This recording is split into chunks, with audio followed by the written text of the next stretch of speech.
2026 5 மாநில தேர்தல் முடிவுகளுக்கு முன்னோட்டமாக கருதப்படக்கூடிய தேர்தலுக்கு பிந்தைய கருத்து கணிப்பு முடிவுகள் இன்னும் ஒரு சில நிமிடங்களில் வெளியாக இருக்கிறது.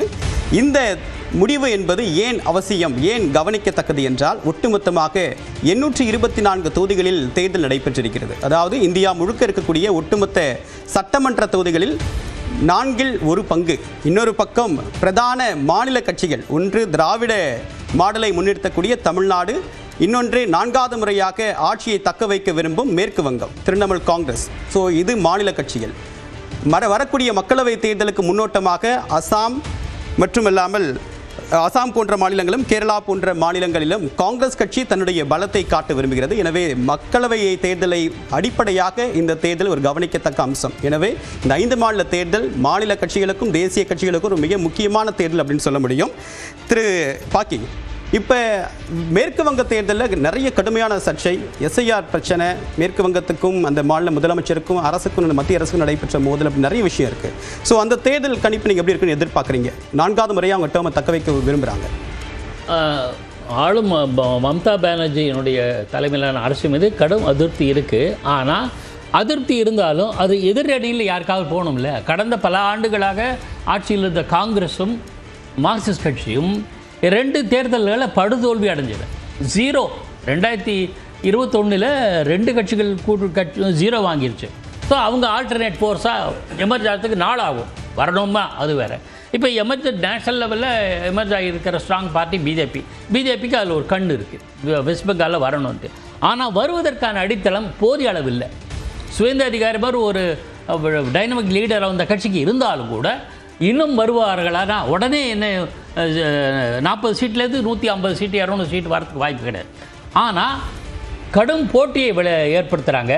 மீண்டும் மம்தா வருவதற்கான சான்சஸ் தான். என்னுடைய நேற்று 2 நாளுக்கு முன்பு மேற்கு வங்க பத்திரிகையாளரோட பேசும்போது அதான் சொன்னாங்க. இருந்தாலும் டஃப் ஃபைட் இருக்கும் அப்படின்ட்டு. போன முறை எலெக்ஷன் ப்ரெடிக்ஷன், எக்ஸிட் போல் ப்ரெடிக்ஷனை பொறுத்த வரைக்கும் திரிணாமுல் காங்கிரஸ் கட்சிக்கு 150 இடங்களும் பிஜேபிக்கு 110 இடங்களும் ஒரு க்ளோஸ் ஃபைட் இருக்கும் அப்படின்னு சொல்லியிருந்தாங்க. ஆனால் யதார்த்தமான ரிசல்ட், திரிணாமுல் காங்கிரஸ் கட்சி பெருவாரியான வாக்கு வித்தியாசத்தில் 215 தொகுதியில் கைப்பற்றுச்சு. பாஜக 77 இடங்கள். ஒரு இன்ட்ரெஸ்டிங்கான ஒரு எக்ஸிட் போலுக்கான ஒரு ஃபெயிலியர் அப்படின்னு சொல்ல முடியும். திரு பிரியன் சார், இதில் வெஸ்ட் பெங்கால், அசாம் இந்த 2 மாநிலங்களுடைய முக்கியத்துவம் என்ன, எப்படி இருக்கும் கருத்து கணிப்பு முடியும்? இல்லை, இந்த 2 மாநிலங்களும் அசாமை பொறுத்த மட்டும் 2 மாநிலங்களுக்கும் ஒரே ஒரு விஷயம்தான் இருக்குங்க. அதாவது 2 மாநிலங்களையும் பிஜேபி வைத்த ஒரு பிரச்சாரம் என்னது பார்த்தீங்கன்னா, ஒரு மத ரீதியான ஒரு பிரச்சாரத்தை முக்கியமாக வச்சாங்க. இன்றைக்கி கூட சுவேந்த அதிகாரி ஓட்டு போட்டு என்ன சொன்னார்னா, இந்துக்களாக இருக்கிற அனைவருமே பாஜகவுக்கு தான் ஓட்டு போடுவாங்க அப்படின்னு ஒரு விஷயத்தை வச்சார். அப்போ அவங்களுடைய பிரச்சாரத்தோட பின்னணியை நம்ம புரிஞ்சுக்கலாம். ஸோ அதனால் திரிணாமுல் காங்கிரஸ், அதை குறிப்பாக மம்தா, இந்த எலெக்ஷன்ஸில் மம்தா ஃபேஸ் பண்ண பிரச்சனைகள் இந்தியாவில் இருக்கிற எந்த சீஃப் மினிஸ்டரும் ஃபேஸ் பண்ணது கிடையாது. அந்த அளவுக்கு she was facing lot of problems. இந்தியாவில் இருக்கிற 19 பிஜேபி சீஃப் மினிஸ்டர்ஸ் அங்கே உட்காந்துருக்காங்க. அது தவிர டாப் லீடர்ஸ்லாம் அங்கே உட்காந்துருக்காங்க. இவ்வளோ பேர் அங்கே உட்காந்துருக்காங்க. பலவிதமான என்ஃபோர்ஸ்மெண்ட் ரைடு, அது இதுன்னு ஏகப்பட்ட பிரச்சனைகள். எஸ்ஐஆரில் திரிணாமுலுக்கு ஆதரவாக இருக்கிற ஓட்டுகள் போன மாதிரியான பிரச்சனைகள் பலது இருக்குது. ஏன்னா வெஸ்ட் பெங்கால் இந்த தடவை வெற்றி பெற்றால் பிஜேபி என்ன நினைக்கிறது, இந்தியாவே நம்ம கைப்பற்றின மாதிரி நினைக்கிது. இதுக்கப்புறம் அவங்களுக்கு பெரிய அளவுக்கு ஆப்போசிஷன்லாம் இருக்கிற மாதிரி நினைக்கல. ஸோ வெஸ்ட் பெங்கால் தான் அவங்களுக்கு ஒரு டஃப் ஏரியா. அதுக்கடுத்தே தமிழ்நாடு இருக்குது வச்சுக்கோங்க. வெஸ்ட் பெங்கால் ஒரு 3 தடவை வின் பண்ணிட்டாங்க. ஸோ நீங்கள் சொன்ன மாதிரி 215 இடங்கள் வாங்கிட்டாங்க. இந்த வாட்டி மம்தா உண்மையிலேயே நெருப்பாற்றில் நீந்துகிறார் தான். நெருப்பாற்றில் நீந்துகிற மம்தா கரை சேருவாரான்றது நிச்சயமாக ரொம்ப டஃப்பான ஃபைட். ஏன்னா அந்த அளவுக்கு மத்தியில் ஆளுங்கட்சியும் தேர்தல் கமிஷனும் என்ஃபோர்ஸ்மெண்ட் டைரக்டரேட்டும் அங்கே இருக்கிற வேறு பல உள்ளூர் கவர்னர் ரவி உட்பட எல்லாருமே அதிகாரிகளும் ரொம்ப கடுமையான ஒரு பிரச்சனைகளை திரிணாமுல் காங்கிரஸ் கொடுத்துட்ருக்காங்க. அது எந்த அளவுக்கு அவங்களுக்கு அது கை கொடுக்கும், பலன் கொடுக்குன்றதை நம்ம பொறுத்திருந்து தான் பார்க்கணும். இந்த fight has become very tough, அதுதான் உண்மை. ரவீந்திரன், அசாமை பொறுத்த மட்டும் அங்கே கௌரவ் கோகாய் இருக்கார் இல்லையா, காங்கிரஸ் லீடர், அவருக்கு ஒரு காங்கிரஸ் கட்சிக்கு ஒரு ரெனியூடு ஒரு புது ஆதரவு கிடச்சிருக்கு. அங்கே இருக்கிற லோக்கலில் இருக்கிற ஒரு முஸ்லீம் பார்ட்டி அலைனா இருக்குங்க. அதனால் இந்த வாட்டி கொஞ்சம் போன வாட்டியோட இம்ப்ரூவ் பண்ணுவாங்களா, இல்லை ஹேமந்த் பிஸ்வாஸ்க்கு ஒரு சவால் கொடுப்பாங்களான்ற ஒரு விஷயம் பேசப்படுற ஒரு விஷயமா இருக்குது. ஆனால் எப்படி பார்த்தாலுமே போன தடவை விட இந்த தடவை காங்கிரஸ் அங்கே இம்ப்ரூவ் பண்ணுறதுக்கான வாய்ப்புகள் அதிகமாக இருக்குன்னு பேச்சு அடிபடுது. ஆக்சுவலாக இல்லை, இந்த 2 மாநிலங்கள்லையும் எஸ்ஐஆரால் நேரடியாக பாதிக்கப்படக்கூடிய மாநிலம் அப்படின்னா மேற்கு வங்கத்தை சொல்ல முடியும். எஸ்ஐஆர் நடக்காத ஒரு மாநிலம் அப்படின்னா அசாமை சொல்ல முடியும். ஸோ இது 2மே எலெக்ஷன் முடிவுகளில் தாக்கத்தை ஏற்படுத்துமா? எலெக்ஷன் முடிவில் அங்கே நம்பர் ஆஃப் ஓட்டர்ஸ் குறைச்சிட்டாங்க இல்லையா? நீங்கள் கடைசியாக பார்த்தீங்கன்னா கூட லட்சக்கணக்கான ஓட்டர்கள் வந்து இந்த ட்ரிபியூனல் முன்னாடி அப்பியர் ஆகவே முடியல. கடைசியில் அவங்க எவ்வளோ பேர் சேர்த்தாங்கன்னா 139 பேர் தான் சேர்த்தாங்க. ஸோ அதனால் வந்து கிட்டத்தட்ட 99 லட்சம் பேரும் நீக்கியிருக்காங்க தான் நான் கேள்விப்பட்டேன் நான். அப்போது அவங்க நீக்கின ஓட்டுகள் பாஜகவுடைய அடிப்படை பாலிசி என்னவாக இருந்ததுன்னா, வெஸ்ட் பெங்காலில் நம்ம ஜெயிக்கணும்னா திரிணாமுலோட ஓட்டை குறைக்கணும், நம்மளோட ஓட்டை இன்க்ரீஸ் பண்ணணும் அப்படின்னு தான் அவங்க பாலிசி. அவங்களோட ஓட்டை எப்படி இன்க்ரீஸ் பண்ணுவாங்க? அவங்க ஒரு கம்யூனலாக ஒரு பிரச்சாரத்தை கையில் எடுக்கும்போது இந்துக்களோட ஓட்டை இன்க்ரீஸ் பண்ணணும்.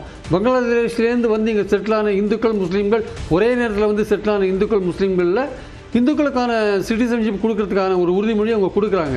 இதன் மூலமாக அவங்க ஏற்கனவே ஓட்டு போட்டிருந்தவங்க பாஜகவுக்கு ஓட்டு போடுவதற்கான குடியுரிமை கிடைக்குதுன்றதுக்காக பாஜகவுக்கு ஓட்டு போடுறதுக்கான வாய்ப்புகள். அதே சமயம் முஸ்லீம்களுக்கு வந்து எஸ்ஐஆர் மூலமாக அவங்க அப்பா பிறந்த இடம், அப்பா டேட் ஆஃப் பர்த்லாம் கேட்டபோது அவங்க கொடுக்க முடியாத லெவலில் எலிமினேட் ஆகிற சான்ஸ் இருக்கிறதுனால திரிணாமுல் காங்கிரஸோட ஓட் பேங்கை கொஞ்சம் குறைச்சிட்டு தங்களுடைய ஓட் பேங்க் இன்க்ரீஸ் பண்ணுற ஒரு இடத்துல இந்த பாஜக இருந்திருக்காங்க. இந்த மாதிரி சவால்கள் தவிர வேறு பல சவால்கள் அவங்களுக்கு இருக்குது. எதிர்க்கட்சிகளுடைய பிரச்சாரம், குண்டர்கள் ராஜ்யம், அது இதுன்னு பல விஷயங்கள் அங்கே போயிட்டு இருக்கிறத நம்ம பார்க்கணும். அதனால் வந்து அங்கே வந்து ரொம்ப எஸ்ஐஆர்னால வந்து குறைஞ்சிருக்கு அப்படின்ற ஒரு விஷயம், திரிணாமுலுக்கு ஆதரவு ஓட்டுகள் குறைஞ்சிருக்கு. இதையும் தாண்டி எப்படி மம்தா வரப்போகிறாங்கன்றது ஒரு முக்கியமான கேள்வி.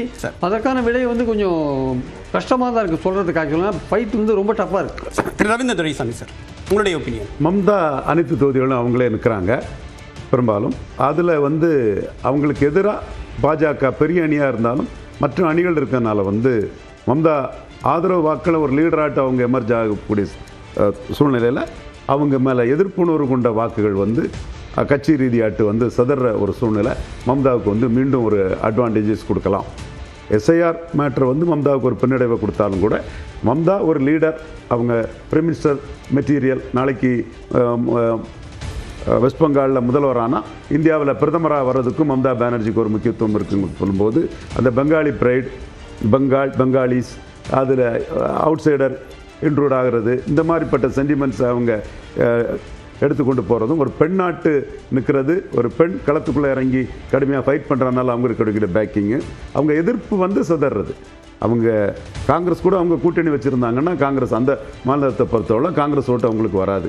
காங்கிரஸ் அவங்கள எதிர்த்து ஓட்டை பிரித்து மம்தாவுக்கு எதிராக கடுமையாக விமர்சனம் பண்ணி இங்கே சக்கரியா கோஸ் வந்து ராஜ்சபா இதில் வந்து எங்களுக்கு எலெக்ஷன் இருக்குன்னு சொல்லும்போது வாக்கெடுக்க வர முடியான்னு சொல்லும்போது அது காங்கிரஸ் அது அவங்களுக்கு நெருக்கடி கொடுத்து அவங்களுக்கு ஒரு அழுத்தம் கொடுத்து வாக்கெடுக்க வர வைக்கிறது. இந்த மாதிரி உள்ளுக்குள்ளே காங்கிரஸும் அவங்களுக்கு எதிராக இருந்து பிரிஞ்சு அவங்க மம்தா எதிர்ப்பு ஓட்டு எல்லாமே பாஜகவிட்ட போய் குவியாமல் பாஜக தான் அதிகம் போகும். காங்கிரஸும் ஒரு பகுதி மம்தா பானர்ஜி எதிர்ப்பு ஓட்டை வாங்கும்போது எதிர்ப்பு ஓட்டுகள் சிதற சூழ்நிலை மம்தா பானர்ஜிக்கு மீண்டும் ஒரு வாய்ப்பை கொடுக்கலாம். அசாம், கேரளாவுடைய நிலைமை? அசாமை பொறுத்தளவில் ஹேமந்த் பிஸ்வாஸ் சர்மா வந்து மிகப்பெரிய ஒரு ஆர்கனைசர், மிகப்பெரிய திறமையான ஒரு பொலிட்டிஷியன், பிஜேபி ஹைகமாண்டுக்கு மிகப்பெரிய அசட்டாக இருக்கிறாரு. ஏற்கனவே இருக்கக்கூடிய தருண் கோகாய்ங்கிறவர் 3 முறை இருந்தார். அவர் இந்துத்துவ அரசியலையும் பண்ணி பாஜகவுக்கு எதிரான முஸ்லீம் வாக்குகளையும் பெற்று 3 முறை வெற்றி பெற்றிருந்தார்.